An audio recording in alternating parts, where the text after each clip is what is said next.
Hello everyone, welcome to the grow of pharma. तो आज की इस वीडियो में हम लोग बात करने वाले हैं हमारा एंटी माइक्रोबियल ड्रग्स जो हमने स्टार्ट की थी। आज ये उसका लेक्चर नंबर 2 होने वाला है। इस वीडियो में हम लोग बात करेंगे सल्फोनामाइड्स के बारे में, क्विनोलोन्स, फ्लोरोक्विनोलोन्स के बारे में, and after that we will discuss about the beta lactam antibiotics. ठीक है, इससे पहले एक वीडियो मैंने इस एंटी माइक्रोबियल पे ऑलरेडी बना रखा है, जिसमें हमने क्या डिस्कस किया था, जिसमें हमने काफ़ी इंपॉर्टेंट टर्मिनोलॉजीज डिस्कस की थी। और उस वीडियो का मेन मोटिव था आपको जितनी भी ड्रग्स हैं अलग अलग उससे लाइक बैक्टीरियासाइडल हो गया, बैक्टीरियोस्टैटिक हो गया, फिर ड्रग्स जो प्रोटीन सिंथेसिस इनहिबिट करती है, ड्रग जो सेल मेम्ब्रेन पे काम करती हैं, ड्रग जो हमारा अदर मेथड से जो वर्क करती है, तो सारी चीज़ों को आपको याद कराना उस वीडियो का मेथड था, उस वीडियो का पर्पस था। वो वीडियो हमने बहुत ही इन डिटेल बनाया और काफ़ी अच्छी अच्छी ट्रिक्स डाल के मैंने उस वीडियो को कंप्लीट किया था। अगर आपने वो वीडियो अभी तक नहीं देखा है तो एक बार जाके वो वीडियो जरूर चेकआउट कर लेना, क्योंकि वीडियो जितने भी एंटी माइक्रोबियल से क्वेश्चन आते हैं, अब आपको 50% क्वेश्चन उसी वीडियो से मिल जाएगी, क्योंकि उस वीडियो में आप ओवरऑल एक समराइज फॉर्म में था थी चीज़ें। ठीक है, और आज का वीडियो हम लोग आगे देखेंगे। अब वो इंट्रोडक्टरी वीडियो हो गया था, इस वीडियो में हम क्या करेंगे, अब आगे हम एक एक क्लास को इन डिटेल लेके स्टडी करेंगे। ठीक है, वीडियो स्टार्ट करूँ उससे पहले मैं बता दूं कि हमारा जीपैट एंड नाइपैट 2025 के लिए फ्री क्रैश कोर्स चल रहा है हमारे यूट्यूब चैनल पे, जिसपे हमने फार्माकोलॉजी में हमने general pharmacology, cardiovascular system in detail cover कर लिया है। फिर हमने एंटी माइक्रोबियल स्टार्ट किया, जिसका आज ये लेक्चर नंबर 2 है। सेम फार्मास्यूटिक्स की अगर हम बात करें तो उसमें हमने प्री फॉर्मुलेशन स्टार्ट कर ली, कंप्लीट कर दिया है, टैबलेट कंप्लीट कर दिया इन डिटेल, कैप्सूल कंप्लीट कर दिया इन डिटेल, और उनके पीवाईक्यू डिस्कशंस भी हो गए हैं। ठीक है, तो अगर अभी तक आपने ये सारी चीज़ें नहीं देखी हैं तो जाके एक बार चेकआउट जरूर कर लेना। और साथ में हमने प्रैक्टिस क्वेश्चन सीरीज भी स्टार्ट की थी, जिसमें स्टैंडर्ड बुक से हम क्वेश्चंस प्रैक्टिस करते हैं। उसके भी वीडियोस चैनल पे ऑलरेडी अपलोडेड है, सारी प्लेलिस्ट बनी हुई है, जाके एक बार चेकआउट कर लेना। ठीक है, थोड़ा सा हेल्थ इशूज़ की वजह से रिकॉर्डिंग नहीं हो पा रही थी, क्योंकि गला पूरा जाम था, तो लास्ट मतलब एक वीक से वीडियोस आए नहीं हैं थोड़ा, बट अब चीज़ें सही हो गई हैं, मैं रिकवर कर रहा हूँ, तो चीज़ें अब वापस ऑन ट्रैक आएंगी। ठीक है, आज ये एंटी माइक्रोबियल स्टार्ट हो रहा है, उसके बाद हम से कल हम कैप्सूल का पीवाईक्यू डिस्कशन करेंगे। उसके बाद से हम क्या करेंगे, हम फार्मास्यूटिकल इंजीनियरिंग स्टार्ट करेंगे। फार्मास्यूटिकल इंजीनियरिंग का मेरा टारगेट है कि 3 to 4 लेक्चर्स में कंप्लीट फार्मास्यूटिकल इंजीनियरिंग आपकी कवर करा दी जाए। उसके बाद हम फिजिकल फार्मेसी स्टार्ट करेंगे, उसको भी मैक्सिमम 4 to 5 लेक्चर्स में हम इन डिटेल कवर कर लेंगे।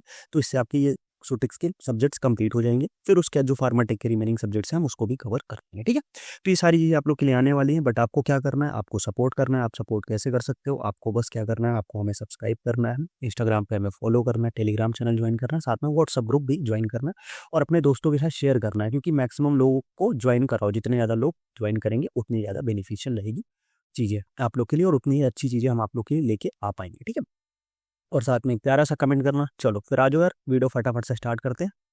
ठीक है, चलो सबसे पहले हम लोग क्या क्या देखेंगे, मैंने बता ही दिया आपको। हम सल्फोनामाइड्स के बारे में देखेंगे इन डिटेल, क्विनोलोन्स के बारे में देखेंगे, पेनिसिलिन के बारे में देखेंगे, बीटा लैक्टम एंटीबायोटिक्स का इंट्रोडक्शन देखेंगे, और पेनिसिलिन को इन डिटेल देखेंगे। बाकी बीटा लैक्टम एंटीबायोटिक्स को हम नेक्स्ट क्लास में आगे कंटिन्यू करेंगे। ठीक है, चलो तो सबसे पहले सल्फोनामाइड्स। अब सल्फोनामाइड्स क्या होते हैं, कैसी चीज़ें होती हैं, सारी चीज़ें हम लोग समझते हैं। आ जाओ फटाफट से। सल्फोनामाइड्स क्या होते हैं? अब देखो, ये जो first discovered anti microbial agent था, ये 2024 का ही क्वेश्चन है। ठीक है, तो एंटी माइक्रोबियल जो टॉपिक मैंने स्टार्ट किया, बहुत ही इंपॉर्टेंट टॉपिक है। ठीक है, अगर आप फार्माकोलॉजी के 28 क्वेश्चंस कंसीडर करते हो, तो उसमें अबाउट 8 क्वेश्चंस तो इससे आ ही जाएंगे आराम से। 6 to 8 क्वेश्चन आराम से anti microbial and anti cancer को अगर हम कंबाइन कर दे तो उससे क्वेश्चन आ जाते हैं। ठीक है, और 8 अगर हम 8 क्वेश्चन लेके चलते हैं तो कितने नंबर हो गया? 32 मार्क्स। अब 32 मार्क्स में आपकी रैंक कहाँ जाएगी, आप खुद ही समझ लो। ठीक है, तो काफ़ी हेल्पफुल इंपॉर्टेंट टॉपिक है, बट इन डिटेल सारा कवर करा दूंगा, तो आपको बस साथ कवर करना है। ठीक है, तो ये first discovered anti microbial agents है सल्फोनामाइड्स, और effective against the pyrogenic bacteria के अगेंस्ट ये इफेक्टिव होते हैं। ये बैक्टीरियोस्टैटिक इन नेचर होते हैं। बैक्टीरियोस्टैटिक एंड बैक्टीरियोसाइडल का जब हमने लास्ट लेक्चर में क्लासिफिकेशन पढ़ा था, तो उसमें हमने ट्रिक में देखा था कि एंटी सल्फोनामाइड्स भी उसमें आते हैं। अब ये काम कैसे करते हैं, ये एक एंजाइम को इनहिबिट करते हैं। देखो, जितना चीज मैंने रेड कलर से हाईलाइट किया हुआ है ना, यही क्वेश्चंस आते हैं। हम पीवाईक्यू डिस्कस करेंगे ना, तो आप देखना कि सिंपल सा क्वेश्चन पूछ लेगा, which of the following is bacteriostatic in nature. Option में आपको देखना पड़ेगा। फिर mechanism of action, which of the following drugs act by the inhibiting folate synthetase, या mechanism of action of the inhibition of the mechanism of action of the sulfonamides. आपको पता होना चाहिए कि फोलेट सिंथेटेज एंजाइम को inhibit करके काम करते हैं। ठीक है, ये चीज़ें आपको पता होनी चाहिए। The selective toxicity to bacteria is due to the reason that mammalian cell do not synthesise folic acid. अब देखो यहाँ पे क्या है कि यहाँ पे ये केवल बैक्टीरिया के लिए टॉक्सिक होता है, ह्यूमंस के लिए नहीं होता। क्यों? क्योंकि ये क्या कर रहा है, फॉलिक एसिड की सिंथेसिस को इनहिबिट कर रहा है। बट जो मैमेलियन सेल्स मतलब जो मैमल्स की सेल्स होती हैं, ह्यूमंस की सेल्स होती है, वो फॉलिक एसिड बनाते नहीं है। वो क्या करते हैं, फॉलिक एसिड डाइट से लेते हैं। तो हमारे में कोई इसका इंटरप्रिटेशन नहीं होने वाला है। सल्फोनामाइड्स और not effective in the presence of पस। अब जो पस की कंडीशन होती है उस कंडीशन में ये प्रेजेंट नहीं होते हैं। क्यों? क्योंकि वहां पे क्या होता है कि दो चीजें होती, एक तो उसमें पावा बहुत ज्यादा होता है, पैरामिनोबेंजोइक एसिड। अब पावा का क्या रोल है, अभी हम आगे जब इसका मैकेनिज्म ऑफ एक्शन देखेंगे तो आपको समझ में आ जाएगा। और दूसरा चीज होता है जो पस में हमारा प्यूरिन्स, ठीक है, पस में हमारे क्या होते हैं, प्यूरिन्स एंड थाइमिडीन्स, ये भी बहुत ज्यादा होते हैं, ठीक है। तो इसलिए जब ये कंडीशन आ जाती है तो वहाँ पे सल्फोनामाइड जो होता है वो हमारे पास वो इफेक्टिव नहीं होता है। फिर the solubility of the sulphonamide decrease in the acidic urine. Acidic urine में इसकी सॉल्युबिलिटी डिक्रीज हो जाती है, विच में result in a precipitation of the drug causing crystal यूरिया। जब सॉल्युबिलिटी डिक्रीज हुई तो प्रेसिपिटेशन होगा और उसकी वजह से क्या कंडीशन हो सकती है, क्रिस्टल यूरिया। और इसके लिए हम क्या कर सकते हैं कि ये किसके साथ, अगर जो सॉल्युबल ड्रग्स है लाइक सल्फीसॉक्साजोल, जो इसका एक वो है डेरिवेटिव है जो कि सॉल्युबल है, तो इसके लिए हम क्या करते हैं, ये इसके साथ इसका रिस्क जो होता है मिनिमम होता है। अब इसको ट्रीटमेंट के लिए हम क्या कर सकते हैं, जो क्रिस्टल यूरिया हो रहा है इसको ट्रीट कैसे कर सकते हैं, इसको ट्रीटमेंट के लिए हम क्या करते हैं, यूरिन को अल्कलाइन कर दें। क्योंकि देखो एसिडिक हुई, एसिडिक यूरिन में क्रिस्टलाइन हो रहा है, हमने देख पढ़ा था कि एक्सक्रीशन में जब पढ़ रहे थे कि जो एसिडिक अगर हो रहा है, एसिडिक यूरिन में क्रिस्टलाइजेशन हो रहा है तो हम क्या करें, अल्कलाइन कर देंगे तो एक्सक्रीशन बढ़ जाएगा। और हम अल्कलाइन कैसे करते हैं, हम अल्कलाइन करते थे सोडियम बाइकार्बोनेट की मदद से। हम क्या करते हैं, सोडियम बाइकार्बोनेट की हेल्प से हम इसको क्या कर दें, अल्कलाइन कर दें, तो हमारा जो क्रिस्टल यूरिया की प्रॉब्लम है ये हम ट्रीट कर सकते हैं। समझ गए बात को? चलो, और एक पॉइंट आप याद रख लो कि जो सल्फीसॉक्साजोल है इसके साथ क्या है, ये ओनली वाटर सॉल्युबल सल्फोनामाइड, मतलब ये केवल ऐसी सल्फोनामाइड है, सिंगल एक ऐसी सल्फोनामाइड है जो क्या है, जो वाटर सॉल्युबल, ठीक है। बाकी सल्फोनामाइड्स वाटर सॉल्युबल नहीं होते, ठीक है। चलो, अब एक ये सारी चीजें आप नोट कर लो, मैं इसको हटा देता हूँ। आ जाओ, sulfadoxine is the longest acting where sulfacytine is the shortest acting. इसको याद रखना, ठीक है। सल्फाडॉक्सिन जो होता है लॉन्गेस्ट एक्टिंग होता है, और ये जो होता है हमारे पास ये होती है शॉर्टेस्ट एक्टिंग होती है। समझ गए बात को? चलो, अब हम लोग आगे बढ़ेंगे, क्या देखेंगे, अब हम लोग देखेंगे इसकी क्लासिफिकेशन, ठीक है। क्लासिफिकेशन की बात करें तो देखो सिंपल सी बात है, शॉर्ट एक्टिंग हो गया, लॉन्ग एक्टिंग हो गई। शॉर्ट एक्टिंग में हमारे पास आ जाएगी 4 to 8 आवर्स सल्फाडायाजिन, इसका हाफ लाइफ है। इंटरमीडिएट एक्टिंग में आ जाएगा सल्फामेथोक्साजोल, सल्फामोक्साजोल। और लॉन्ग एक्टिंग में आएगा सल्फाडॉक्सिल और सल्फामेथोपायरेजिन, ठीक है। लॉन्ग एक्टिंग में क्या आ जाएगा, सल्फाडॉक्सिल और सल्फामेथोपायरेजिन। ये क्या हो जाएंगे, ये हमारे हो जाते हैं लॉन्ग। समझ में बात हो तो इसको आप आराम से याद रख सकते हो। शॉर्ट एक्टिंग में एफी है, सल्फाडायाजिन शॉर्ट है। बाकी इंटरमीडिएट में सल्फामेथोक्साजोल, सल्फामोक्साजोल, ठीक है। मेथोक्सा और मोक्सा दो आप याद रख सकते हो। मेथोक्सा और मोक्सा जो है वो लॉन्ग, वो इंटरमीडिएट में है, ठीक है। मेथोक्सा एंड मोक्सा जो है वो इंटरमीडिएट में है, और लॉन्ग एक्टिंग में डॉक्सिन एंड मेथोपायराजिन। स्पेशल पर्पस के लिए कुछ और भी ड्रग्स हैं, जैसे जो हमारे पास सल्फाएसिटामाइड सोडियम है, सल्फासैलाजिन मैफेनाइड, सल्फासैलाजिन है मैफेनाइड है। फिर दूसरा जो है सल्फाडायाजिन है।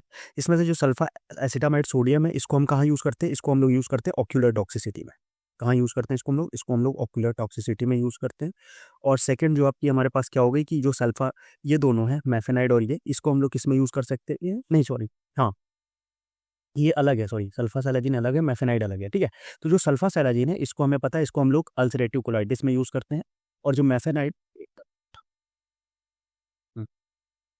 और जो ये मैफेनाइड और सिल्वर सल्फासैलाजिन है इसको हम लोग बर्निंग कंडीशन में यूज़ करते हैं, ठीक है। मैफेनाइड के बारे में एक स्पेशल कंडीशन है। मैफेनाइड क्या है, मैफेनाइड के बारे में एक स्पेसिफिक चीज़ है जो आपको पता होनी चाहिए। मैफेनाइड क्या है कि मैफेनाइड जो होता है वो टिपिकल सल्फोनामाइड नहीं होता है, इसको हम लोग क्या बोलते हैं, फॉल्स सल्फोनामाइड, ठीक है। इसको नोट कर लिया आपने, इसको मैं रेस कर देता हूँ। मैफेनाइड जो होता है इसको हम लोग बोलते हैं फॉल्स सल्फोनामाइड। क्या बोलते हैं इसको हम लोग बोलते हैं फॉल्स सल्फोनामाइड। क्यों ऐसा फॉल्स सल्फोनामाइड बोलते हैं कि अब देखो वो समझ में आएगा। जैसे यहाँ पे देखो ये स्ट्रक्चर है इसका, ये यहाँ पे SO NH2, ये हमारा ये हो गया एक सल्फोनामाइड, मतलब एक सल्फानिलामाइड का एक ये स्ट्रक्चर है SO NH2, फिर यहाँ पे ये NH2 प्रेजेंट है, इधर एक NH2 प्रेजेंट है, ठीक है। बट इन केस ऑफ मैफेनाइड, मैफेनाइड क्या हो जाता है कि मैफेनाइड की कंडीशन में एक एक्स्ट्रा चीज प्रेजेंट हो जाती है। एक्स्ट्रा चीज क्या प्रेजेंट हो जाती है वो हम लोग देखते हैं, ठीक है। ठीक है। चलो, क्या होता है कि जैसे यहाँ पे हमारे पास क्या है, एक ये बेंजीन रिंग रहेगी, और यहाँ पे ये बेंजीन रिंग हो गई। ऊपर हमारा क्या लग गया, ऊपर हमारा SO2 NH2 लग गया। ये वाला ग्रुप सेम रहेगा, इधर वाला पोर्शन। नीचे में जो होता है, नीचे यहाँ पे क्या NH2 लगा हुआ है, बट इसमें क्या हो जाता है, मैफेनाइड में एक CH2 हो जाता है, उसके बाद NH2 आता है, ठीक है। मतलब ये जो CH2 ब्रिज है ये एक्स्ट्रा प्रेजेंट हो जाता है मेफेनाइड में। ये जो CH2 ब्रिज है ये एक्स्ट्रा प्रेजेंट होता है, इसीलिए इसको हम लोग क्या बोलते हैं, इसीलिए इसको हम लोग बोलते हैं फॉल्स सल्फोनामाइड। और इसके बाद अब यहाँ पे एक चीज आ जाती है कि अभी हमने देखा था पीछे पिछली क्लास में कि पीछे मतलब पिछले स्लाइड में कि जो सल्फोनामाइड्स होती है वो पस की प्रेजेंस में एक्टिव नहीं होती है। क्यों नहीं होती वो मैंने बता दिया था, पाबा में रीच होता है और थायमिडीन और ये चीजें प्रेजेंट होती है। बट ये जो मेफेनाइड है ये क्या होती है, ये हमारी इफेक्टिव अगेंस्ट पस, पस के प्रेजेंस में भी ये काम करती है। जब पस प्रेजेंस हो, प्रेजेंस ऑफ पस, इन प्रेजेंस ऑफ पस में भी हमारा ये मेफेनाइड जो है वो काम करती है। समझ गया बात को? ये सारी चीजें हो गई, इतनी चीजें, ठीक है। चलो ये बात हो गई। अब थोड़ा सा एक चीज और देख लेते हैं हम लोग। ये बात हो गई, हमने मेफेनाइड की बात कर ली। अब हम थोड़ा सा बात कर लें किसकी, सिल्वर सल्फाडाइजिन की। ये भी थोड़ा सा एक चीज है। ये क्या होती है, इसको हम लोग यूज करते हैं, टॉपिकल सल्फोनामाइड है। क्या होती है, टॉपिकल सल्फोनामाइड है, ठीक है। और ये बनता कैसे, ये 1% क्रीम के फॉर्म में बनता है। इसमें जो कंसेंट्रेशन होता है वो कितना रहता है, 1% क्रीम के फॉर्म में हम सल्फोनामाइड में लगाते हैं। फिर ये सिल्वर आयन रिलीज करता है जिससे एंटीमाइक्रोबियल एक्शन देखने को मिलता है। और कुछ ऐसे बैक्टीरियाज होते हैं, कुछ ऐसे बैक्टीरियाज होते हैं जो कि हमारा क्या होता है कि हमारा जो कुछ ऐसे बैक्टीरियाज होते हैं जो जिसके अगेंस्ट में सल्फोनामाइड काम नहीं कर पाता, जैसे कि स्यूडोमोनास, ठीक है, स्यूडोमोनास, ठीक है। स्यूडोमोनास के अगेंस्ट में क्या होता है, सल्फोनामाइड काम नहीं कर पाता, तो उस कंडीशन में सिल्वर सल्फाडाइजिन जो होता है वो इफेक्टिव होता है। समझ गए बात को? ठीक। अब एक क्वेश्चन, अगर आपने अभी तक स्लाइड ध्यान से देखा होगा तो आपको एक क्वेश्चन आया होगा, दोनों लास्ट स्लाइड और इस स्लाइड में थोड़ा सा कंट्राडिक्शन था। क्या था, यहाँ पे हमने बात की थी सल्फाएसिटिन शॉर्टेस्ट एक्टिंग है, और यहाँ पे हमने सल्फाडाइजिन का कोई वही नहीं किया, कोई हमने सल्फाएसिटिन का कोई जिक्र ही नहीं किया। तो थोड़ा सा कंफ्यूजन आना चाहिए कि सर यहाँ तो सल्फाएसिटिन आपने शॉर्टेज बताया, यहाँ सल्फाडाइजिन शॉर्टेज बताया। तो सल्फाएसिटिन जो है वो अब यूज में नहीं है, नो यूज है उसका, मतलब वो यूज में नहीं होती है, इसीलिए जो शॉर्टेज आती है वो होती है सल्फाडाइजिन। तो अगर आप बट आपको ध्यान में रखना है, अगर उसमें ऑप्शन में सल्फासिस्टिन है तो आप सल्फासिस्टिन ही लगाएंगे, अगर सल्फासिस्टिन ऑप्शन में नहीं अवेलेबल है तब आप सल्फाडाइजिन। समझ गए बात को? तो आई होप ये सारी चीजें आपको क्लियर हो गई होंगी अभी तक। अब हम बात करेंगे आगे मैकेनिज्म ऑफ एक्शन, ठीक है। स्पेसिफिक चीजें हमने बात कर ली, अब मैकेनिज्म ऑफ एक्शन की बात कर लेते हैं, ठीक है। मैकेनिज्म ऑफ एक्शन पहले समझते हैं कि होता क्या। अभी तक हमने एक बेसिक हमें पता चला कि ये क्या होता है, ये फोलिक एसिड की सिंथेसिस को इनहिबिट करता है। क्या अब फोलिक एसिड बनता कैसे, थोड़ा वो भी देख लें। अब देखो, टेरिडिन, पाबा प्लस ग्लूटामिक एसिड, ठीक है, टेरिडिन, पाबा प्लस ग्लूटामिक एसिड, ये तीनों मिलके क्या होता है, डाई फोलेट सिंथेटिस, ठीक है। ये दोनों तीनों मिलकर क्या बनाते हैं, पहले होता है डाईहाइड्रोटेरोइक एसिड, फिर दूसरा होता है डाईहाइड्रोफोलिक एसिड, उसके बाद वो कन्वर्ट होता है डाईहाइड्रोफोलेट रिडक्टेज में, और वहां पे एक होता है टेट्राहाइड्रोफोलिक एसिड। ठीक, समझिए बात को। अब यहाँ पे जो एक एंजाइम काम करता है, यहाँ पे ये जैसे डाईहाइड्रो, इसको जो कन्वर्जन में एंजाइम काम करता है वो एंजाइम काम करता है फोलेट सिंथेटेज, ठीक है। कौन सा एंजाइम काम करता है, एंजाइम आप यहाँ पे भी देखो, डाईहाइड्रो पेटोरेट सिंथेटेज है, इसको फोलेट सिंथेटेज एंजाइम भी यहाँ पे काम करता है, ठीक, फोलेट सिंथेटेज, ठीक है, फोलेट सिंथेटेज एंजाइम यहाँ पे काम करता है। उसके बाद जो ये सल्फोनामाइड्स है ये क्या करते हैं, इसी फोलेट सिंथेटेज एंजाइम को इनहिबिट कर देते हैं। अब इसी फोलेट सिंथेटेज एंजाइम को जब वो इनहिबिट कर देंगे तो ना डाईहाइड्रोफोलिक एसिड बनेगा, जब डाईहाइड्रोफोलिक एसिड बनेगा ही नहीं तो टेट्राहाइड्रोफोलिक एसिड भी नहीं बनने वाला है, और टेट्राहाइड्रोफोलिक एसिड भी नहीं बनेगा तो वहां पे काम हो जाता है। अब एक क्वेश्चन और आता है कि ये इनहिबिट तो करते हैं, इनका इनहिबिशन कैसा होता है, कॉम्पिटिटिव होता है, नॉन कॉम्पिटिटिव होता है। इनका जो इनहिबिशन होता है वो होता है हमारे पास कॉम्पिटिटिव इनहिबिशन। कौन सा इनहिबिशन करते हैं ये, कॉम्पिटिटिव इनहिबिशन करते हैं, ठीक है। कॉम्पिटिटिव इनहिबिशन, यहाँ पे भी जो एंजाइम है इसको भी आप नोट कर सकते हो, बट मेनली इससे क्वेश्चन आपको नहीं पूछा जाएगा, क्वेश्चन आपको ये मेजर एंजाइम है इससे पूछा जाएगा, ठीक है। क्योंकि यहाँ पे आप ये स्टेप डायरेक्ट स्किप भी कर सकते हो, आप यहाँ से डायरेक्ट ये स्टेप आप जब अपनी नोट्स में लिखना ना, तो मैं थोड़ा गंदा हो गया ये, मैं आपको बताता हूँ। मैं आप क्या करना, ये आप डायरेक्ट यहाँ से ये स्टेप ले, ठीक है, और इन दोनों एंजाइम को हटा दो, इसकी जगह डायरेक्ट आप ऐड करो फोलेट सिंथेटेज, उसको इनहिबिट करता है कॉम्पिटिटिवली हमारा सल्फोनामाइड्स, ठीक है। समझिए बात को। उसके बाद बनता है डाईहाइड्रोफोलिक एसिड, फिर आता है डाईहाइड्रोफोलेट रिडक्टेज। अब डाईहाइड्रोफोलेट रिडक्टेज उसको क्या कन्वर्ट करता है, टेट्राहाइड्रोफोलिक एसिड में, और डाईहाइड्रोफोलेट रिडक्टेज को कौन इनहिबिट करता है, कॉट्रीमॉक्साजोल। हम लोग इसके बारे में बात करेंगे बाद में। कॉट्रीमॉक्साजोल जो होती है वो क्या करती है, वो डाईहाइड्रोफोलेट रिडक्टेज को इनहिबिट करती है, ठीक है। तो ये सारी चीजें थी किसके बारे में, इसका एक बेसिक मैकेनिज्म ऑफ एक्शन समझ में आ लोगे। कुछ नहीं याद रखना है आपको, बस याद रखना है कि डाईहाइड्रोफोलेट सिंथेटेज फोलेट सिंथेटेज को इनहिबिट करता है, बस खत्म, इतना याद है आप लोग, काम हो जाएगा। अब देखो यहाँ पे कुछ कॉम्बिनेशन, मतलब स्पेसिफिक जो मैंने कुछ बताई चीजें, कुछ और भी है जो कॉम्बिनेशन के साथ भी यूज की जाती है, तो उसको आप याद रखो। जैसे सल्फाडाइजिन जो है मेनिंजाइटिस में यूज की जाती है, सल्फामोक्साजोल हो, वो यूटीआई यूरिनरी ट्रैक इन्फेक्शन की यूज़ की जाती है। सल्फाडॉक्सिन प्लस पायरामिथामिन का कॉम्बिनेशन हमारा मलेरिया में दिया जाता है। सल्फाडायाजिन प्लस पायरामिथामिन का कॉम्बिनेशन हमारा टॉक्सोप्लाज्मोसिस में दिया जाता है। सल्फासैलाजिन जो होता है वो हमारा अल्सरेटिव कोलाइटिस में यूज़ होता है। सल्फा एसिटामाइड जो होता है वो ऑक्यूलर इन्फेक्शन बता दिया। मेथेनाइड एंड सिल्वर सल्फाडायाजिन जो है वो बर्न्स को ट्रीट करने के लिए यूज़ किए जाते हैं। ये थोड़ा इंपॉर्टेंट पॉइंटर्स है, इसको आप लोग याद रखना, ठीक है। समझ गए बात को? तो ये चीज़ें आपको समझ में आ गई होंगी। अब हम बात करते हैं कुछ इसके इफ़ेक्ट्स एंड एडवर्स इफ़ेक्ट्स के बारे में भी थोड़ा-सा डिस्कस कर लेते हैं। इफ़ेक्ट्स क्या-क्या हैं? किसमें-किसमें इसको यूज़ कर सकते हैं हम? स्टीवन सल्फा से याद कर लो बस आप सल्फा। स्टीवन जॉनसन सिंड्रोम में यूरिन प्रेसिपिटेशन लार्ज स्पेक्ट्रम है, फोलिक एसिड सिंथेसिस ब्लॉकर है और एनालॉग ऑफ द पापा है। समझ गए बात को? ये चीज़ें हैं। अब हम आगे बढ़ेंगे इससे कुछ एडवर्स इफ़ेक्ट। एडवर्स इफ़ेक्ट क्या होता है? अब आप लोग के लिए क्वेश्चन है कि जो स्टीवन जॉनसन सिंड्रोम है, ये एक हाइपर सेंसिटिविटी रिएक्शन है, ये पता है। किस टाइप का हाइपर सेंसिटिविटी रिएक्शन है? टाइप 1, टाइप 2, टाइप 3, टाइप 4 कौन सा है? ये आप कमेंट सेक्शन में बताएंगे, ठीक है?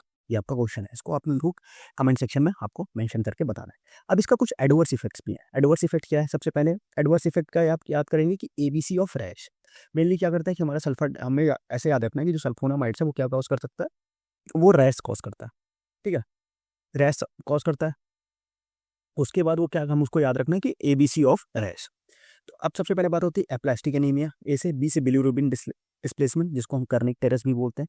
सी से क्रिस्टल यूरिया और आर से रैश। यहाँ पे ये मेन साइड इफेक्ट है। आर से रैश, ए से एसिटाइलेशन, एस से एसएलई। एसएलई मतलब सिस्टमिक लैपस इरिथ्रोमेटस सिंड्रोम और एक्स से हीमोलिसिस। हीमोलिसिस से G6PD डिफिशियंट मतलब ऐसे पेशेंट जिनमें G6PD एंजाइम की डिफिशियंसी होती है, उनमें ये क्या कॉज करता है? उनमें कॉज करता है हीमोलिसिस, ठीक है? समझिए बात को। अब कुछ ऐसी कंडीशंस भी आती हैं मैम जहाँ पे इसका रेजिस्टेंस डेवलप हो जाता है। तो रेजिस्टेंस कैसे डेवलप होता है उसके बारे में भी हम लोग बात कर लेते हैं। और उसके पहले एक और मेजर पोर्शन आप याद रख लो कि इसका मेटाबॉलिज्म। इसका जो मेटाबॉलिज्म होता है वो कैसे मेटाबॉलिज्म होता है? इसका जो मेटाबॉलिज्म होता है वो होता है एसिटाइलेशन मैकेनिज्म के थ्रू, ठीक है? ये हमने फार्माको वो सर जनरल फार्माकोलॉजी में ही पढ़ा हुआ है डिटेल में, बट यहाँ पे आप बस नोट करके रख लो कि इसका जो मेटाबॉलिज्म होता है वो एसिटाइलेशन मैकेनिज्म के द्वारा होता है, ठीक है? चलो आगे बढ़ते हैं। उसका रेजिस्टेंस कैसे डेवलप हो सकता है? ओवर प्रोडक्शन ऑफ द बाबा का अगर बहुत ज़्यादा प्रोडक्शन हो गया तो कन्वर्जन होगा ही होगा। Cause production of the folic acid synthetic enzyme that has low affinity for sulphonamide. अब जैसे फोलेट सिंथेटेज जो था हमने देखा, अब उस फोलेट सिंथेटेज को थोड़ा सा इवॉल्व हो जाए वो अपने आप, ऐसा फोलेट सिंथेटेज प्रोड्यूस होने लगे जिसकी एफिनिटी जो है मतलब जिसके लिए ये सल्फोनामाइड्स की एफिनिटी कम हो उसके लिए, तो वो उस पर काम नहीं कर पाएगा। फिर impair permeability of the sulphonamide मतलब क्या कि जो सल्फोनामाइड की जो परमिबिलिटी है वो कम हो जाए, अंदर सल्फोनामाइड में ना जा पाए। फिर efflux of the drug by bacteria. अब बैक्टीरिया क्या करे? सल्फोनामाइड को बाहर कर दे, ये भी एक मैकेनिज्म हो सकता है। और adopt the alternative pathway in folate mechanism.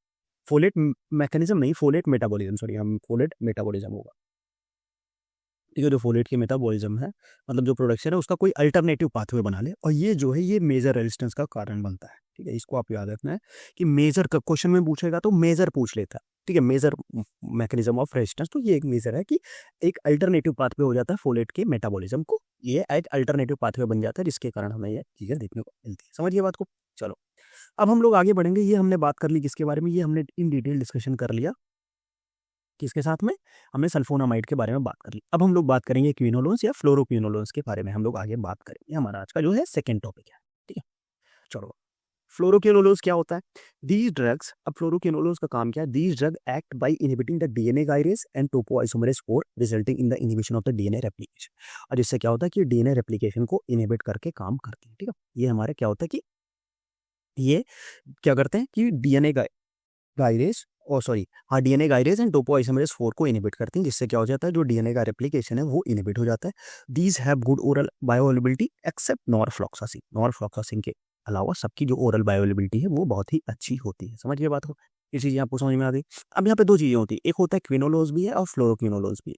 तो क्विनोलोज में क्या होता है कि एक एक है हमारा क्या नैलिडेक्सिक एसिड है, बट उसको हम यूज़ नहीं कर सकते सिस्टमिक यूज़ नहीं कर सकते, केवल ओरली यूज़ करते हैं, ठीक है? उसके बाद उसको थोड़ा सा मॉडिफाई किया गया, फ्लोरोक्विनोलोन्स बनाया गया जो हमारा ज़्यादा इफेक्टिव है उसके कंपैरिजन में। और साथ में एक और मेजर वो है कि उसमें जो रेजिस्टेंस डेवलप होने के चांसेस हैं वो कम है, ठीक है? ये आपका प्रीवियस ईयर का क्वेश्चन भी था, ठीक? चलो अब इसका एक्सक्रीशन देख लो। तो हमारे पास एक्सक्रीशन जो होता है मॉक्सीफ्लॉक्सासिन जो होता है वो hepatic metabolism and biliary excretion से आता है। Sparfloxacin and pefloxacin renal and hepatic route से जाता है। और बाकी सारी जो ड्रग है वो tubular secretion in the kidney, ठीक है? इसको आप ध्यान रख सकते हो थोड़ा सा। अब आ जाओ क्लासिफिकेशन। अब क्लासिफिकेशन देखा जाए ना तो दो अलग अलग तरीके की क्लासिफिकेशन, ठीक है, कुछ में अलग क्लासिफिकेशन है, कुछ में अलग, तो हम KDT को लेके चलेंगे, उसके हिसाब से हम क्लासिफिकेशन देखते हैं क्या है।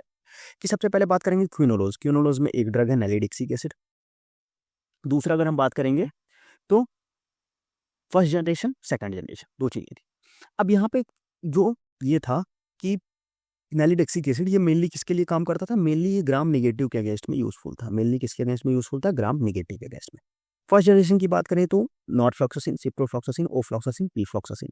सेकंड जनरेशन की बात करें तो लीवोफ्लॉक्सासिन, लोमेफ्लॉक्सासिन, जेमीफ्लॉक्सासिन, ट्रूलीफ्लॉक्सासिन, स्परफ्लॉक्सासिन, गैटीफ्लॉक्सासिन, टीमाफ्लॉक्सासिन और मॉक्सीफ्लॉक्सासिन, सारी चीजें। आपको याद कैसे रखना है, आप देखो क्विनोलोज तो साइड हो गया, एक ड्रग है नैलिडिक्सिक एसिड, वो निकाल लोगे आप। दूसरी अगर हम बात करें फर्स्ट जनरेशन की, तो इसके लिए आप सिंपल सी एक ट्रिक याद रखो, एनसीओ, फर्स्ट जनरेशन एनसीओपी। एनसीओपी आप फर्स्ट जनरेशन में रखो, काम खत्म आपका। एन से हो गया नॉर्फ्लॉक्सासिन, सी से हो गया सिप्रोफ्लॉक्सासिन, ओ से हो गया ओफ्लॉक्सासिन और पी से हो गया पीफ्लॉक्सासिन। ठीक, समझिए बात, पीफ्लॉक्सासिन, ओफ्लॉक्सासिन और पीफ्लॉक्सासिन। एनसीओपी रखो आप, एनसीओपी से आपका काम हो जाएगा। समझे बात को। तो ये चीजें हम यहाँ से इस तरीके से रख सकते हैं। ठीक है, ओके। तो अब हम लोग आगे बढ़ेंगे और हम इसका देखेंगे क्या, इसका मैकेनिज्म ऑफ एक्शन देखेंगे और बाकी चीजें हम आगे देखेंगे। ओके, सो अब हम आगे बढ़ेंगे और हम देखेंगे फ्लोरोक्विनोलोन्स का मैकेनिज्म ऑफ एक्शन, कैसे फ्लोरोक्विनोन्स एक्ट करते हैं। तो मैकेनिज्म ऑफ एक्शन देखने में सबसे पहले जो चीजें हम देखेंगे कि दो तरीके से ये काम करते हैं। ठीक है, सबसे पहले क्या काम करते हैं, ये काम करते हैं, ये inhibit the DNA gyrase in gram negative bacteria. और ये स्लाइड बहुत इंपॉर्टेंट है, इससे आप क्वेश्चन देखोगे तो आपको पूछा गया है क्वेश्चन। ये क्या करते हैं, ग्राम नेगेटिव बैक्टीरिया में डीएनए गायरेज को इनहिबिट करते हैं। ग्राम पॉजिटिव में क्या करते हैं, ग्राम पॉजिटिव में टोपोआइसोमेरेज 4 को इनहिबिट करते हैं। अब इसमें लोग कंफ्यूज हो जाते हैं कि किसमें डीएनए गायरेज को इनहिबिट कर रहे हैं, किसमें टोपोआइसोमेरेज 4 को इनहिबिट कर रहे हैं। तो कंफ्यूजन नहीं करना है, ग्राम नेगेटिव में डीएनए गायरेज, ग्राम पॉजिटिव में टोपोआइसोमेरेज 4।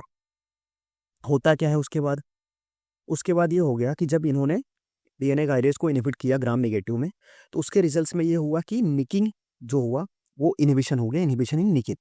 उसके और जिसके रिजल्ट्स में क्या हुआ कि formation of negative supercoils and resealing of the strands of DNA. क्या हुआ कि ये सारी चीजें इनहिबिट हो गई, निकिंग का इनहिबिशन हो गया, नेगेटिव सुपरक्वाइलिंग जो फॉर्मेशन होती है और डीएनए स्ट्रैंड की जो रीसीलिंग होती है वो सारी की सारी क्या हो गई, वो हो गई इनहिबिट। समझ गए बात को। दूसरा, निकिंग का मतलब वो क्या होता है, cutting of the DNA, simple सी वही चीज है। Next, inhibition of gram positive में क्या इंपैक्ट पड़ा, ग्राम पॉजिटिव में हुआ कि inhibition of the separation of daughter DNA strand following the DNA replication. क्या हुआ कि जो डॉटर डीएनए स्ट्रैंड का सेपरेशन हुआ वो इनहिबिट हुआ और साथ में उसके बाद क्या हुआ, डीएनए रेप्लिकेशन भी इनहिबिट हो गया। तो दोनों चीजें ये क्या हो गई, यहाँ से इनहिबिशन देखने को मिली। फिर उसके बाद उसके रिजल्ट्स में अब काम क्या होगा, एट द एंड निकला क्या कि ये सारी चीजें इनहिबिशन होने के बाद क्या हुआ कि जो बैक्टीरियल डीएनए की जो सिंथेसिस थी वो क्या हो गई, वो ब्लॉक हो गई। बैक्टीरियल डीएनए की सिंथेसिस हो गई क्या, ब्लॉक। इसके रिजल्ट्स में block the bacterial DNA synthesis. Simple सी बात है। मतलब आपको देखो, आप अगर ये पॉइंट एक बार भूल जाते हो चलेगा, ये पॉइंट आपको नहीं भूलना है। ग्राम पॉजिटिव में तो टोपोआइसोमेरेज 4 इनहिबिट करता है, ग्राम नेगेटिव में डीएनए गायरेज को इनहिबिट करता है। बस आपको इतना याद रखना है, आपका काम हो जाएगा। समझ गए बात को। अगर आप ये भूल गए तो फिर आपका काम नहीं होने वाला है, आपका नंबर चला जाएगा। ठीक, समझ गए बात। अब हम बात करते हैं कि क्लासिफिकेशन की। मैंने एक तो नॉर्मल आपको बता दिया था याद करने के लिए, अब मैं कुछ और ट्रिक्स के साथ आपको क्लासिफिकेशन भी याद करा देता हूँ अच्छे से। ठीक है, क्लासिफिकेशन हम लोग याद कर लेते हैं। तो सबसे पहले आ जाओ फर्स्ट जनरेशन की एक ट्रिक जो मैंने बताई थी, एनसीओपी। आप एनसीओपी से याद कर सकते हो, एन से नॉर्फ्लॉक्सासिन, सी से सिप्रोफ्लॉक्सासिन, ओ से ओफ्लॉक्सासिन और पी से पीफ्लॉक्सासिन। आप आराम से याद कर सकते हो एनसीओपी। दूसरी जो ट्रिक थी, दूसरी ट्रिक क्या है कि first new flower plant of Cipla. ठीक है, सिप्ला जो कंपनी है उसकी क्या हुई, पहला न्यू फ्लावर प्लांट आया सिप्ला का। तो first new flower plant of the Cipla, first से आपको याद रखना पड़ेगा फर्स्ट जनरेशन, न्यू से हो गया नॉर्फ्लॉक्सासिन, फ्लावर से हो गया फ्लोरोक्विनोलोन्स है, पी प्लांट से पीफ्लॉक्सासिन हो गया, ऑफ से ओफ्लॉक्सासिन और सिप्ला से सिप्रोफ्लॉक्सासिन। आप इस तरीके से भी याद रख सकते हो। मेरे हिसाब से एनसीओपी मुझे ज़्यादा बेटर लगता है, बट अगर आपको ये बेटर लग रहा है तो आप याद कर सकते हो। या अगर आपको इससे ज़्यादा भी कोई अच्छी चीज़ अगर आपको है ना, उस जिससे आप याद रख सकते हो, तो भी आप मुझे बता सकते हो ना। मतलब वो ट्रिक आप कमेंट कर देना, तो उससे लोगों का बेनिफिशियल हो जाएगा। ठीक है, अब अगर आप फर्स्ट जनरेशन याद रख लेते हो तो उसके बाद जितनी बची वो सारी की सारी सेकंड जनरेशन हो गई, खत्म बात। आपको यही तो याद रखना है कि वो सारी की सारी सेकंड जनरेशन है। बस आपको एक चीज़ कंफ्यूज हो सकती है कि जो यहाँ पी यहाँ भी है पीफ्लॉक्सासिन और यहाँ भी है प्रोलीफ्लॉक्सासिन। तो आपको ये याद रखना है कि फर्स्ट जनरेशन में क्या होता है, छोटा सा पी है और बड़ा सेकंड जनरेशन में जो है वो प्रोली है, बड़ा हो गया है वो। ठीक, ये हो गया। अब कुछ इसका एडवर्स इफेक्ट होते हैं। एक होता है हर्ट डैमेज, दूसरा होता है क्यूटी प्रोलॉन्गेशन। क्यूटी प्रोलॉन्गेशन का क्या मतलब होता है, टॉर्सिडी पॉइंट कॉज करती है। और दूसरा क्या होता है कि हर्ट डैमेज होता है। ठीक है, तो हर्ट डैमेज में क्या होता है, हमारे पास क्या होता है कि हर्ट डैमेज के लिए हमारे पास जो ट्रिक है वो क्या है, वो है LMG। LMG जो है वो हमारी हार्ट डैमेज कॉज कराती है। LMG, L से लीवोफ्लॉक्सासिन, M से मॉक्सीफ्लॉक्सासिन, G से गैटिफ्लॉक्सासिन। और क्यूटी प्रोलॉन्गेशन कौन करता है? क्यूटी प्रोलॉन्गेशन करता है GSM। G से हो गया गैटिफ्लॉक्सासिन, S से हो गया स्परफ्लॉक्सासिन और M से हो गया मॉक्सीफ्लॉक्सासिन। तो इस तरीके से आपको याद रखना है। देखो गैटी और मॉक्सी तो दोनों में कॉमन है, बस यहाँ पे S से स्परफ्लॉक्सासिन नहीं ऐड हुई है, यहाँ पे लीवोफ्लॉक्सासिन नहीं ऐड हुई है। ठीक है, ये सारी चीजें आपको याद रखनी है। अब कुछ और इंपॉर्टेंट पॉइंट्स मैं आपको बता दूं जो आपको याद रखना है। क्या याद रखना है? चलो, सबसे पहले अभी हमने पीछे देखा था कि एक ऐसी सल्फोनामाइड थी जो स्यूडोमोनास के अगेंस्ट में इफेक्टिव थी। कौन सी सल्फोनामाइड थी? वो थी हमारे पास मैफेनाइड। नहीं सॉरी, मैफेनाइड नहीं, सिल्वर सल्फाडायाजिन, क्योंकि वो क्या था हमारे पास, टॉपिकली यूज करते थे उसको। सेम हमारे पास सिप्रोफ्लॉक्सासिन एंड लीवोफ्लॉक्सासिन, दो ऐसी हैं, सिप्रो एंड लीवो। ठीक है, सिप्रोफ्लॉक्सासिन आपको याद रखना है। हाँ, तो मैं आप एक ब्लैंक स्लाइड लेके बात कर लेंगे हम ब्लैंक स्लाइड लेके बात करते हैं। हमारे पास जो सिप्रोफ्लॉक्सासिन है, ठीक है, सिप्रो एंड लीवोफ्लॉक्सासिन दो है, LEVO, लीवोफ्लॉक्सासिन जो है, ये दोनों क्या होते हैं? ये स्यूडोमोनास के अगेंस्ट में इफेक्टिव होते हैं। स्यूडोमोनास के अगेंस्ट में ये इफेक्टिव होते हैं, ये आपको याद रखना है। ठीक है, दूसरी चीज आपको याद रखनी है स्परफ्लॉक्सासिन के बारे में। स्परफ्लॉक्सासिन ये क्या होती है? ये maximum plasma protein binding show करती है, maximum plasma protein binding show करती है। इसी वजह से क्या होती है? लॉन्गेस्ट एक्टिंग होती है। ठीक है, क्योंकि जितनी जितनी प्लाज्मा प्रोटीन बाइंडिंग उतना ही ज़्यादा लंबा इसका एक्शन होता है। समझिए बात को। और एक और चीज़, ये एनारोब्स के अगेंस्ट भी एक्टिव होती है। ठीक, समझिए बात को। ये सारी चीज़ें आपको याद रखनी है। और फर्स्ट क्लास मेटाबॉलिज्म किसका सबसे ज़्यादा हाई होता है? पी-फ्लॉक्सासिन का। जो पी-फ्लॉक्सासिन होती है उसका जो फर्स्ट क्लास मेटाबॉलिज्म होता है वो सबसे ज़्यादा होता है। ठीक है, समझ गए बात को। और बायोअवेलेबिलिटी सबसे ज़्यादा किसकी होती है? लीवो की सबसे ज़्यादा बायोअवेलेबिलिटी होती है, ऑलमोस्ट 100% के अबाउट इसकी बायोअवेलेबिलिटी होती है। सबसे ज़्यादा लीवो की सबसे ज़्यादा बायोअवेलेबिलिटी होती है। ठीक है, समझ गए बात को। और अब एक चीज़ और समझ लो, कॉन्सेप्ट बताता ही आ रहा हूँ, बट सारे मैंने इसमें नहीं ऐड किए, मुझे लगा शॉर्ट में ले जाऊंगा, बट अब शुरू कर दिया तो सारी चीज़ें आप समझ ही लो, क्योंकि बहुत हेल्पफुल होने वाली। अब यहाँ पे दो चीज़ें हैं हमारे पास। ठीक है, यहाँ पे अगर आप देखोगे तो दो है, एक है लोमेफ्लॉक्सासिन और दूसरी आपके पास क्या है? स्परफ्लॉक्सासिन। दो है ये, लोमे और स्पर। इसके बारे में आप ध्यान रखो, ये क्या होते हैं? ये डाईफ्लोरिनेटेड होते हैं। क्या होते हैं? डाईफ्लोरिनेटेड होते हैं। ये आपका मेडिसिनल केमिस्ट्री का क्वेश्चन है। डाईफ्लोरिनेटेड होते हैं। डाईफ्लोरिनेटेड का मतलब क्या होता है? इनमें 2 फ्लोरीन एटम्स प्रेजेंट होते हैं। फ्लोरोकेनोल्स में सब में फ्लोरीन है, इसमें डबल 2 फ्लोरीन होते हैं। अब 2 फ्लोरीन होने की रीजन से क्या हो जाता है? ये हाई फोटोटॉक्सिसिटी शो करते हैं। फोटोटॉक्सिसिटी शो करते हैं बहुत ज़्यादा, इसीलिए इनको क्या कर लिया गया है? मार्केट से विड्रॉ कर लिया गया है। तो अगर आपको क्वेश्चन ये पूछता है कि स्परफ्लॉक्सासिन या लोमोफ्लॉक्सासिन को मार्केट से क्यों विड्रॉ किया, क्योंकि वो क्या करते थे? वो हाई फोटोटॉक्सिसिटी शो करते थे, और वो हाई फोटोटॉक्सिसिटी शो क्यों कर रहे हैं? डाईफ्लोरिनेटेड होने की वजह से। समझ गए बात? तो ये था हमारा क्या, एक फ्लोरोक्यूनोल्स। अब इसका यूजेस देख लो, यूटीआई में यूज कर सकते हैं, बैक्टीरियल डायरिया में यूज कर सकते हैं हम। ठीक है, हम टाइफाइड में इसका यूज कर सकते हैं। ठीक है, और स्टडी गोनोरिया या कैनकेनॉइड में इसको यूज करते हैं। टाइफाइड के लिए जो ड्रग ऑफ चॉइस होती है वो कौन सी होती है? वो होती है सिप्रोफ्लॉक्सासिन। इसको आप लिख लो, drug of choice for typhoid की ड्रग ऑफ चॉइस है सिप्रोफ्लॉक्सासिन। ठीक, एडवर्स इफेक्ट टेराटोजेनिक होते हैं, चिल्ड्रंस में वो होते हैं, कॉन्ट्राइंडिकेटेड होते हैं। ठीक है, क्योंकि यहाँ पे कार्टिलेज डैमेज कॉज करते हैं चिल्ड्रन में। फिर हमारे पास क्या होता है? प्रोलॉन्ग क्यूटी इंटरवल, टॉर्स से डी पॉइंट अभी बता दिया। हमारे पास कौन सा था? वो GSM था। और हार्ट डैमेज LMG थी। ठीक, ये चीज़ें थी हमारी किसके बारे में? ये पूरा बात थी फ्लोरोक्यूनोलोज के बारे में। तो हमने दो चीज़ें अभी तक कवर कर ली, हमने कवर कर लिया सल्फोनामाइड, हमने कवर कर लिया फ्लोरोक्यूनोलोज। अब हम आगे बढ़ेंगे, अब हम बात करेंगे बीटा लैक्टम एंटीबायोटिक्स के बारे में। ठीक है, चलो और फटाफट से आगे बढ़ते हैं, बीटा लैक्टम एंटीबायोटिक्स के बारे में डिस्कशन करते हैं। बीटा लैक्टम एंटीबायोटिक्स क्या होता है? क्या नाम सजेस्ट कर रहा है आपको? बीटा लैक्टम्स आपको कुछ समझ में आ रहा है? जैसा इसका नेम सजेस्ट कर रहा है बीटा लैक्टम, तो यहाँ पे बीटा लैक्टम जैसा नेम सजेस्ट कर रहा है, इन एंटीबायोटिक्स की एक स्पेसिफिलिटी होती है कि इनमें क्या होता है? इनके स्ट्रक्चर में बीटा लैक्टम रिंग प्रेजेंट होती है। ये क्या होते हैं? बैक्टीरिसाइडल नेचर के होते हैं, और ये कैसे काम करते हैं? सेल वॉल सिंथेसिस को इनहिबिट करके काम करते हैं। अब बीटा लैक्टम रिंग होती क्या है? ये होती है beta lactam ring. Beta lactam ring को अगर हम बनाना चाहें तो ये नाइट्रोजन हाइड्रोजन, ठीक है, ये हो गया, और यहाँ पे अगर हम डबल बॉन्ड ऑक्सीजन लगा दें तो ये होती है बीटा लैक्टम रिंग। यहाँ पे देखो ये बीटा लैक्टम रिंग है। ठीक है, ये बीटा लैक्टम रिंग होती है। सारे जितने भी तुम्हें सारे स्ट्रक्चर अभी नेक्स्ट स्लाइड में हम देखेंगे स्ट्रक्चर, तो सब में ये प्रेजेंट होती है। अब बीटा लैक्टम एंटीबायोटिक्स के अंदर आते कौन कौन से? हमारे पास पेनिसिलिन आता है, बीटा लैक्टमेज इनहिबिटर्स आता है, सिफेलोस्पोरिन्स आता है, मोनोपेक्टम्स आता है, कार्बापेनेम्स आता है। तो पेनिसिलिन को हम इस वीडियो में देखेंगे इन डिटेल अभी आगे, बाकी जो है उसको हम लोग आगे नेक्स्ट वीडियोस में, आने वाले वीडियोस में कवर करें, ठीक है। चलो, तो सबसे पहले हम आगे बढ़ते हैं, बात करते हैं हम लोग पेनिसिलिन के बारे में। पेनिसिलिन क्या होता है? पेनिसिलिन क्या होता है उससे पहले हम थोड़ा स्ट्रक्चर देख लो आप लोग। जैसे ये हो गया पेनिसिलिन का स्ट्रक्चर हो गया, ये यहाँ पे बीटा लैक्टम रिंग है, बाकी यहाँ पे स्ट्रक्चर यहाँ पे देख लो। ये हो गया इमीपेनेम का स्ट्रक्चर, बीटा लैक्टम रिंग, बाकी यहाँ पे सारी चीजें। पेनिसिलिन में बीटा लैक्टम के साथ जो स्ट्रक्चर, एक्स्ट्रा स्ट्रक्चर लग रहा है उसको हम लोग क्या बोलते हैं? उसके साथ लगता है थायाजोलिडीन रिंग। बीटा लैक्टम रिंग के साथ कौन सी रिंग लग रही है? थायाजोलिडीन रिंग। ये भी क्वेश्चन पूछा जा सकता है मेडिसिनल केमिस्ट्री में कि पेनिसिलिन के साथ बीटा लैक्टम के साथ कौन सी रिंग लग रही है। सिफेलोस्पोरिन में आपके साथ बीटा लैक्टम के साथ कौन सी रिंग लगती है? डाईहाइड्रो थायाजीन रिंग, डाईहाइड्रो थायाजीन रिंग लगती है। उसके बाद अपने पास आता है क्लेविनुलेट, क्लेविलिनिक एसिड जिसको बोलते हैं, और दूसरा आता है कार्बापेनम और इमीपेनम, ठीक है। तो क्लेविनुलेट में लगती है कौन सी रिंग? ऑक्साजोलिडीन रिंग। अब इमीपेनम में कौन लगती है ये आप कमेंट में बताओगे। तो मैंने आपको दो क्वेश्चन दिए, एक क्वेश्चन अभी इससे पहले था, एक क्वेश्चन ये दूसरा, दोनों क्वेश्चन आपको कमेंट सेक्शन में बताने हैं कि कौन सी इसमें कौन सी रिंग प्रेजेंट है इमीपेनम में बीटा लैक्टम रिंग के साथ। अब ये रिंग देखो और इसका नाम कमेंट करो। देख, तो ये एक बेसिक इंट्रोडक्शन था, सारे स्ट्रक्चर्स आप देख लो, बाकी आप मेडिकेम में स्ट्रक्चर्स के बारे में इन डिटेल पढ़ोगे। अभी हम उसके बारे में इन डेप्थ नहीं जाने वाले, आगे हम लोग बढ़ते हैं पेनिसिलिन के बारे में। पेनिसिलिन की अगर हम बात करें तो पेनिसिलिन क्या होता है, सबसे पहले उसकी बात कर लें। पेनिसिलिन जो है हमारा बहुत ही इंपॉर्टेंट है। क्यों? क्योंकि ये फर्स्ट एंटीबायोटिक था जो डिस्कवर किया गया था। अभी हमने बात की थी सल्फोनामाइड की।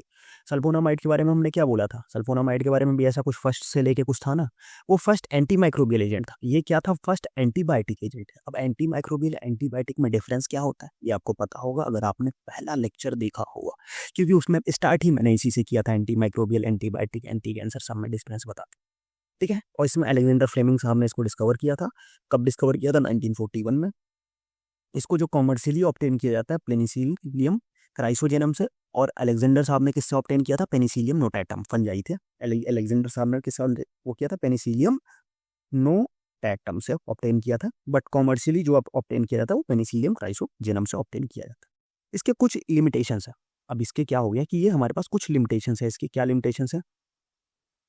कि it is not effective orally effective नहीं होता है, क्योंकि स्टमक के एसिड के द्वारा ब्रेक डाउन कर दिया जाता है। It has short duration of action due to its rapid excretion.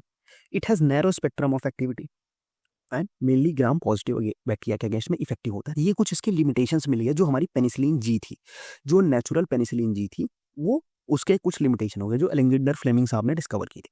तो अब इन लिमिटेशंस को ओवरकम करने के लिए न्यूअर पेनिसिलिन की क्या हुई? सिंथेसिस हुई। समझे बात को? अब पेनिसिलिन जी में जी का क्या मतलब होता है? पेनिसिलिन जी मतलब पेंजाइल ग्रुप उसमें अटैच होता है, इसीलिए उसको हम लोग जी बोलते हैं, ठीक।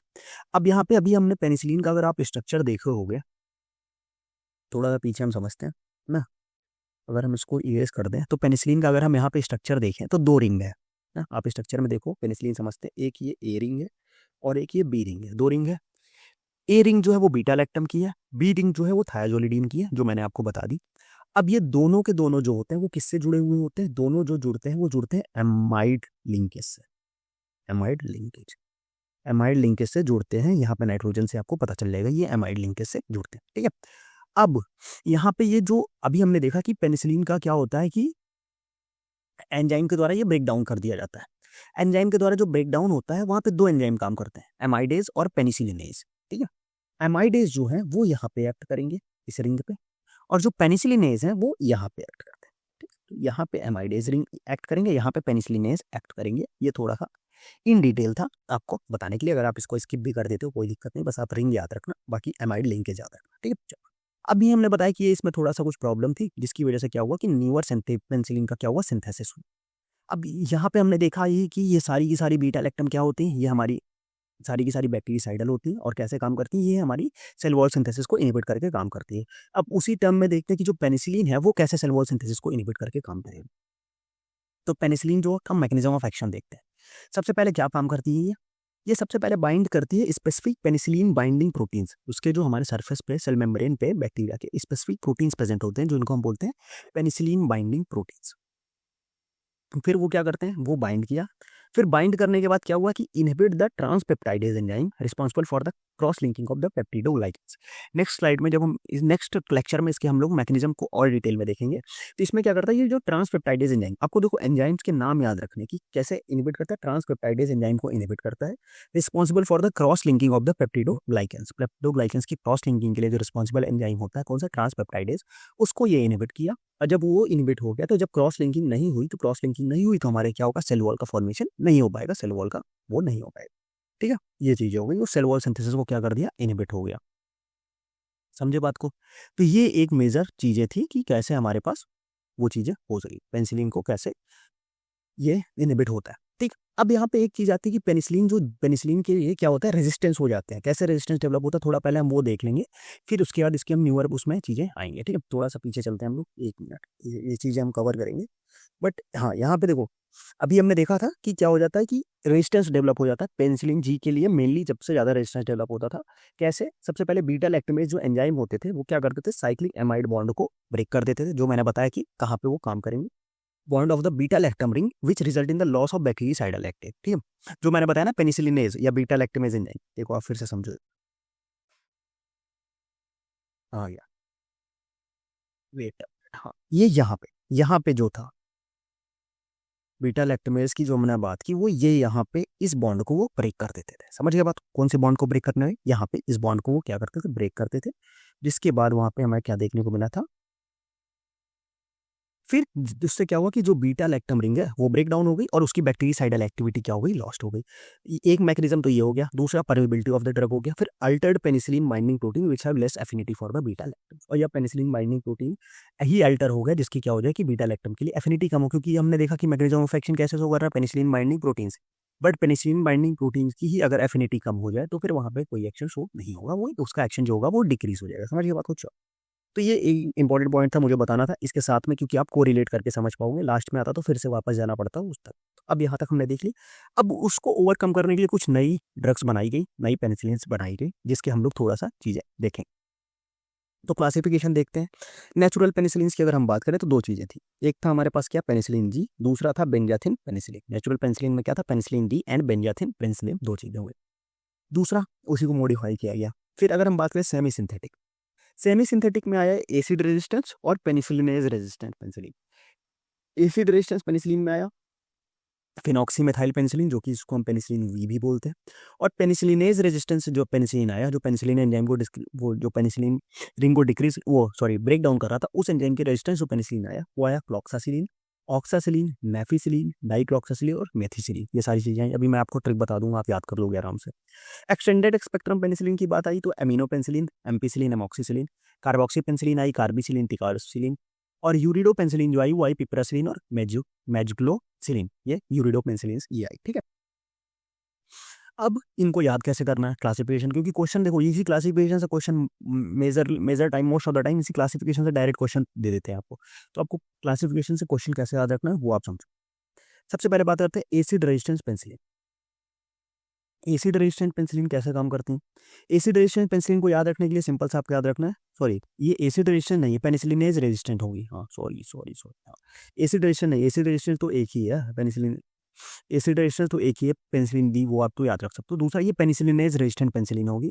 इसके लिए आपको ट्रिक याद रखनी, कौन नो, सी से हो गया क्लॉक्सासिलिन, ओ से हो गया ऑक्सासिलिन, एन से हो गया नेफिसिलिन, डी से हो गया अपने पास क्लॉक्सासिलिन, और एम से हो गया मेथिसिलिन। आप इससे याद रख सकते हो कौन सा, पेनिसिलिनेज रेजिस्टेंट पेनिसिलिन। नेक्स्ट अगर हम बात करें एमिनो पेनिसिलिन के लिए आपको एक ट्रिक याद रखनी, अमन अपने भाई को मौसी के घर छोड़ा है। अमन ने क्या किया, अपने भाई को मौसी के घर छोड़ के आ गया। वो अमन से हो गया अमीनो पेनिसिलिन, अपने से हो गया हमारे पास एम्पिसिलिन, भाई से हो गया बिकम्पसिलिन, और मासी से हो गया एमॉक्सिसिलिन। फिर नेक्स्ट एक था कार्बोक्सी पेनिसिलिन के लिए, कार में चिकन टिक्का, कार में क्या करना है आपको, चिकन टिक्का खाना है। कार से कार्बोक्सी पेनिसिलिन, चिकन से कार्बिसिलिन, और टिक्का से टिकारसिलिन। आप याद रख सकते हो कार में चिकन टिक्का। कीड़ो पेनिसिलिन, पाइप में यूरिन के मजे। ठीक, मतलब हमें जो यूरिन ओपन में नहीं करना चाहिए, वॉशरूम में करना चाहिए, वहाँ पे क्या लगता है, पाइप लगी होती है। तो उसके लिए पाइप से हो गया पिपरसिलिन, यूरिन से हो गया यूरिडो पेनिसिलिन, और मजे से हो गया मैजलोसिलिन। ये आप यहाँ से याद रख सकते हो। अब अगर आपको इन तीनों के लिए अलग अलग ट्रिक नहीं याद रखनी है, तो जो जो हमारी ये कौन सी एक्सटेंडेड स्पेक्ट्रम पेनिसिलिन है, इसके लिए तीनों के लिए एक कॉमन ट्रिक है, वो आप याद रख लो। तीनों के लिए कॉमन ट्रिक क्या है, एक्ट मैप। एक्ट में डबल ए आएगा, एक्ट मैप आपको याद रखना है बस। ए से अमीनो पेनिसिलिन आया, एम्पिसिलिन, एमॉक्सिसिलिन, सी से कार्बोक्सी पेंसिलिन आया, कार्बेंसिलिन, डिकार्सिलिन। यू से यूरिडो पेंसिलिन आया, यूरिडो में क्या हुआ, मैप आ गया, मेजलोसिलिन और एजलोसिलिन और पिप्रेसिलिन। अब आराम से इससे भी याद रख सकते हो, कोई दिक्कत नहीं। तो आप चाहे उस ट्रिक से सेपरेट सेपरेट याद रख लो या एक सिंगल ट्रिक से आप याद रख लो, बस आपको याद होना चाहिए क्योंकि क्वेश्चन आता है और बहुत बार क्वेश्चन पूछा जाता है। समझिए बात। तो ये आपको याद रखना है, ये चीज़ें क्वेश्चन पूछी जा चुकी हैं और पूछे जाएंगे। अब यहाँ पे एक चीज़ और समझ लो आप, इसी क्लासिफिकेशन में थोड़ा सा और मैं आपको बता दूँ चीज़ जो थोड़ा इंपॉर्टेंट चीज़ है।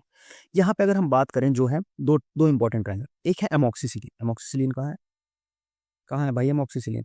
ये रही एमोक्सिसिलिन। और दूसरी जो है वो है बेकम्पसिलिन। कहाँ गया? बेकम्पसिलिन नहीं लिखा क्या मैंने कहीं? नहीं है, यहाँ पे नहीं है, एक ड्रग है। कौन सी है? हाँ, वो भी एमिनो पेंसिलिन के अंदर नहीं आएगी। क्या आएगी वो? बेकम्पसिलिन। बेकम्पसिलिन से एक एमोक्सिसिलिन हो गई, दूसरी आएगी अपने पास बेकम्पसिलिन। ठीक है, ये दूसरी हो गई बेकम्पसिलिन, एमोक्सिसिलिन और बेकम्पसिलिन। अब इसके बारे में क्या इंपॉर्टेंट याद रखना है कि एमोक्सिसिलिन है वो क्या है? वो कंजेनर है एम्पीसिलिन का। एमोक्सिसिलिन जो है वो एम्पीसिलिन का क्या है? कंजेनर है, प्रो ड्रग नहीं है। कंजेनर है, प्रो ड्रग नहीं है। कंजेनर का क्या मतलब होता है? कंजेनर होता है, क्योंकि ये क्वेश्चन कंफ्यूजिंग क्वेश्चन पूछा जा सकता है। कंजेनर का क्या मतलब होता है? सेम होते हैं, वो सेम है, प्रो ड्रग नहीं है। जबकि जो बेकम्पसिलिन है ये एम्पीसिलिन की ईस्टर प्रो ड्रग है, ईस्टर प्रो ड्रग है। ठीक है, ये आपको थोड़ा सा ध्यान रखना है कि जो ये हमारा एम्पीसिलिन है, इसका जो एमोक्सिसिलिन है वो कंजेनर है, प्रो ड्रग नहीं है। और जबकि जो बेकम्पेसिलिन है वो क्या है? वो इसका ईस्टर प्रो ड्रग है। ये आपको याद रखना है। ठीक है, चलो आगे बढ़ते हैं हम लोग। ये सारी चीजें हमने समझ ली, थोड़ा इंपॉर्टेंट पॉइंट था बता दिया आपको। ये हमने रेजिस्टेंस देख लिया, बाकी इसका कुछ हम लोग फार्माकोकाइनेटिक प्रॉपर्टीज देख लें। जैसे एम्पीसिलिन और नेफिसिलिन जो होता है वो बाइल के द्वारा उसका एक्सक्रीशन होता है। बेंजाइल पेनिसिलिन जो पेनिसिलिन जी होता है वो आईएम इंजेक्शन से देते हैं, इसका स्मॉल टी हाफ होता है, 6 to 12 आवर दिया जाता है। वो कि प्रोकेन पेनिसिलिन जो होता है वो 12 to 24 आवर्स तक उसका हमारे पास रहता है एक्सक्रीशन। ठीक है, बाकी हम आईवी रूट टोकन हम आईवी रूट से भी दे सकते हैं इसको, कोई वो नहीं है आईवीआईएम, क्योंकि हमारा मतलब ओरल रूट से नहीं दे सकते क्योंकि वो गैस्ट्रिक एसिड से डिक्राइज किया था। बाकी पेरेंटल रूट से आप दे सकते हैं, आईवीआईएम दोनों से। ठीक है, और जो हमारे पेनिसिलिन जी है इसका जो हाफ लाइफ वो कितना होता है? 30 मिनट्स का होता है। तो ठीक है, बाकी सारी चीज़ें आपको पता ही है। ये प्रोबेंसिड और पेनिसिलिन जी का हमारे पास ड्रग इंटरेक्शन देखने को मिलता है। प्रोबेंसिन में क्या हो जाता है कि उसका हमारे पास एक्सक्रीशन डिक्रीज हो जाता है पेनिसिलिन का प्रेजेंस में, प्रोबेनिसिड का नहीं, सॉरी, प्रोबेनिसिड की प्रेजेंस में पेनिसिलिन का एक्सक्रीशन डिक्रीज होता है। इसीलिए क्या हो जाता है कि हमारे पास उसका जो ड्यूरेशन ऑफ एक्शन है वो बढ़ जाता है। समझ गया आप? ये सारी चीज़ें आपको पता है, बेसिक बेसिक चीज़ें। अब हम थोड़ा सा आगे बढ़ेंगे, एक दो पॉइंट और देखेंगे और हम क्या देखेंगे, वो drug of choice penicillin G. मतलब क्या कि पेनिसिलिन जी जो है वो इन सब के लिए ड्रग ऑफ चॉइस है, इन सब के लिए ड्रग ऑफ चॉइस है। उसके लिए सिंपल सा आपको एक ट्रिक याद रखनी, लास्ट मैन। ठीक है, last man penicillin G. Last L से हो गया लेप्टोस्पायरा, लेप्टोस्पायरा जिसको हम लोग रैट बाइट फीवर भी बोलते हैं। ए से हो गया एक्टिनोमाइसिस इन्फेक्शन के लिए। एस से हो गया स्टेप्टोकॉकस या स्टेफेलोकॉकस के लिए। टी से टेटनस के लिए भी होता है। एम से होता है मेनिंजियोकॉकस और ए से हो गया एंथ्रैक्स। इन सब के लिए जो हमारी ये क्या बोलते हैं पेनिसिलिन जी है वो ड्रग ऑफ चॉइस है। ठीक है, ये सब के लिए पेनिसिलिन जी जो है वो हमारे पास ड्रग ऑफ चॉइस बोली जाती है। बाकी इसका जो एडवर्स इफेक्ट भी देखने को मिलता है। एडवर्स इफेक्ट क्या क्या है इसके हमारे पास की, एक इसके लिमिटेशंस जो है या जो ड्रॉबैक बोलते हैं उसके लिए आप एक ट्रिक याद रख सकते हो, सपना। जो पेनिसिलिन जी का क्या है? सपना है। जो इसके ड्रॉबैक्स हैं, एस से है, एस से जो अपने पास है क्या है? Short duration of action. A से जो अपने पास है, ए से क्या है इसका? ए से है अपने पास एस से एक ही हो गया, एक ए से हो गया एसिड लाइबिलिटी। एसिड से के प्रेजेंस में क्या हो जाता है? ये ब्रेक डाउन हो जाता है, एसिड लाइबिलिटी है। ठीक है, दूसरा पी से हमारे पास जो है वो पुअर जीआई एब्जॉर्प्शन है। ठीक है, उसका एन से जो है वो क्या है? नैरो स्पेक्ट्रम है। सारी चीजें नोट कर लो आप लोग।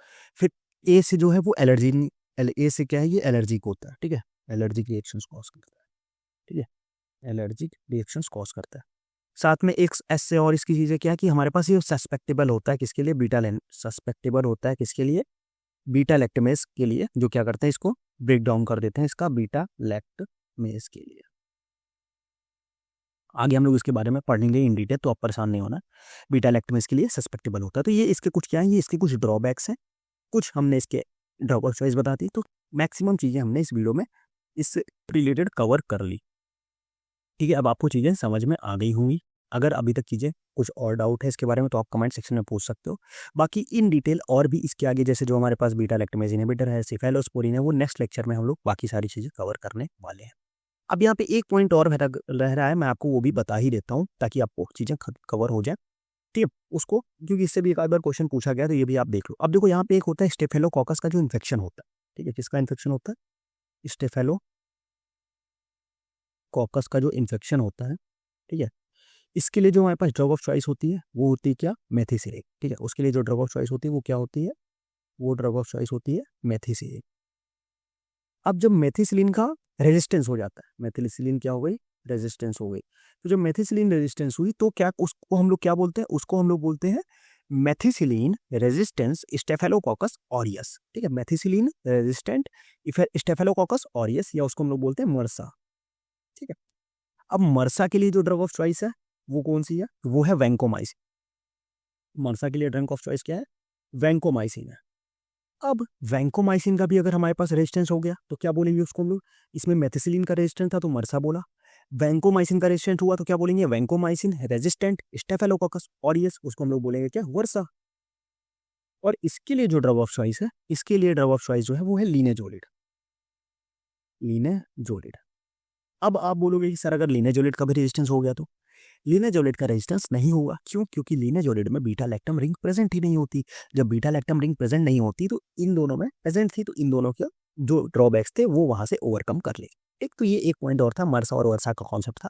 ये भी इंपॉर्टेंट है, कभी कभी इससे क्वेश्चन पूछ लिया जाता है, बता दिया। इसको एक नोट में डाल के लिख लो, आपके लिए हेल्पफुल रहेगा। ठीक, तो ये सारी चीजें थी, हमने पेनिसिलिन के बारे में कवर कर लिया। आने वाली वीडियोस में बाकी सारी चीजें में डिस्कस करेंगे। कैसा लगा वीडियो आप कमेंट सेक्शन में जरूर बताना, क्योंकि काफ़ी सारी ट्रिक्स और सारी चीज़ें बना के लाने में थोड़ा सा एफर्ट लगता है आप लोगों के लिए, थोड़ा सा क्या ज़्यादा ही एफर्ट लग जाता है। तो आप उसको थोड़ा सा रिकॉग्नाइज करो, अपने दोस्तों के साथ शेयर करो, कमेंट करो, चैनल को सब्सक्राइब करो। अभी हमारे 2.5 के 25,100 सब्सक्राइबर पूरे हुए हैं, तो आप सभी को लोग बहुत बहुत थैंक यू फॉर दैट।